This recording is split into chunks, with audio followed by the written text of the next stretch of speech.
Hey, what's up? It's Jim, and I just got back from the new film Insidious Chapter 2. It takes place right where the first Insidious left off, with Patrick Wilson's character being possessed by an evil spirit who followed him after he went into the spirit world to get his son back. This spirit who had haunted him as a boy had come back with him and inhabited his body.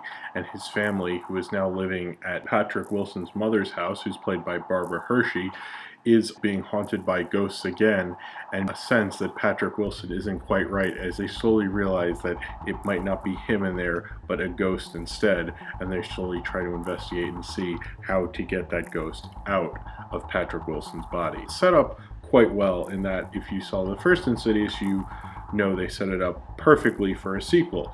And that when they set it up perfectly for a sequel, that you understood that this was not going to be like the first film. This is going to be a different movie. It's taking on a different story.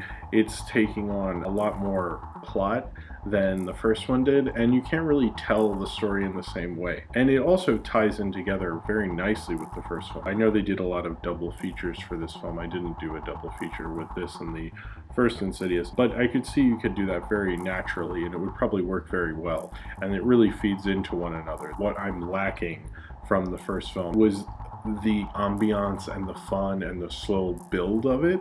I mean, it wasn't that slow, but there was kind of a build to it. And in this film, it seems a little too happy to scare you too early on. They're trying to do a lot more in this film, plot-wise, so it can't spend all that time slowly building a scare the way the first film can. It just doesn't have the time for it. It's not as much fun and as scary because it's not like letting you slowly getting comfortable and then scaring you, so it doesn't feel as kind of intense. I don't think it's a bad horror movie. I actually kind of like it as a horror sequel. It's one of the better horror sequels I've seen in a long time. Most horror sequels, especially now, are fairly forgettable because James Wan came back. He's not as good at sequels as he is with first films. This is his first sequel, despite directing the first Saw. He didn't do the other ones. He was smart in that he was like, okay, this is now a different movie. This is the father, not the kid, and this is a continuation almost of the story. He's really good at scaring you, and I think some of the scares in this movie, especially early on, really work. I think with a lot of horror movies, it's usually scarier at the beginning than it is towards the third act. Especially in this, I wasn't really scared by the end of it. Maybe showed him a little bit more as a storyteller than I would have expected. And what he did with it, even though it kind of masks that there's a lot of flaws with this movie, but he masked it in a way that you could tell he understood those lame flaws a little bit at least. He's a smart enough of a director not to completely fall into those flaws, even though they're very much there. Patrick Wilson, who's normally really stiff, that's kind of how I think of him as an actor. Like most of his performance, he's very stiff and rigid, and in this, when he's inhabited by this ghost, it kind of gave him permission to be a little more goofier and wackier and a little more elastic, and the way he'd make that smile seems so out of character for him. But that's like what was so great about it, because you could tell he was like not himself, and so he let go of his usual kind of persona that you're used to with Patrick Wilson. In terms of Patrick Wilson's career, this is kind of a more eccentric performance from someone who you never thought would give kind of an eccentric performance. And I always love Rose Byrne's eyes. She always can give, like, anytime she's scared, she's looking for a ghost, her eyes become very, very expressive. It's a horror movie sequel, and that's not an illustrious genre to be a part of. I generally like it, but a lot of my flaws are kind of spoilers.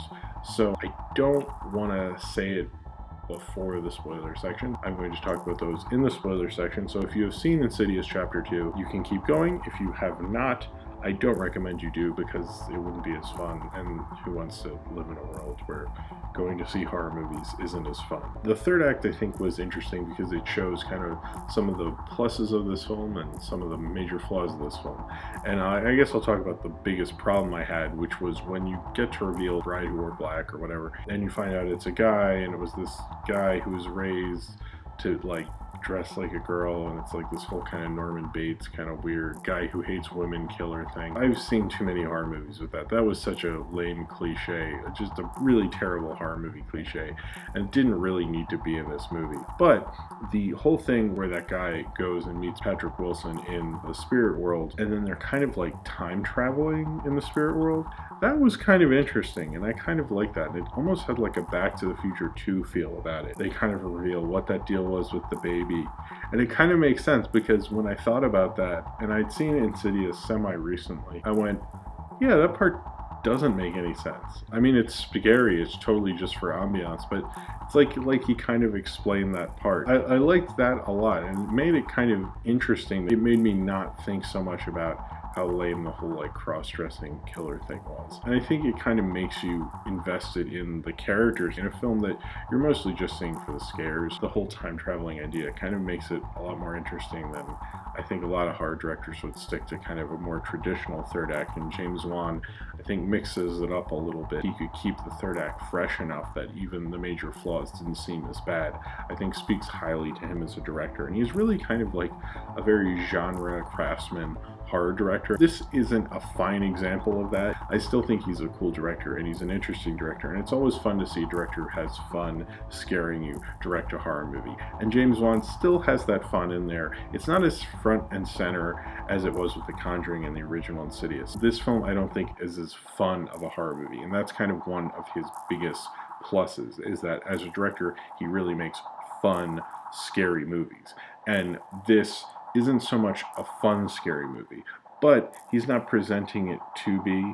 So, I mean, that's kind of my kind of wrestling with this film, is that, well, I can say I kind of prefer when he has more kind of leaner stories than this, and I think he works a lot better in that, but it's not really trying to be a leaner story at all either, so it's not like doing anything it shouldn't be doing.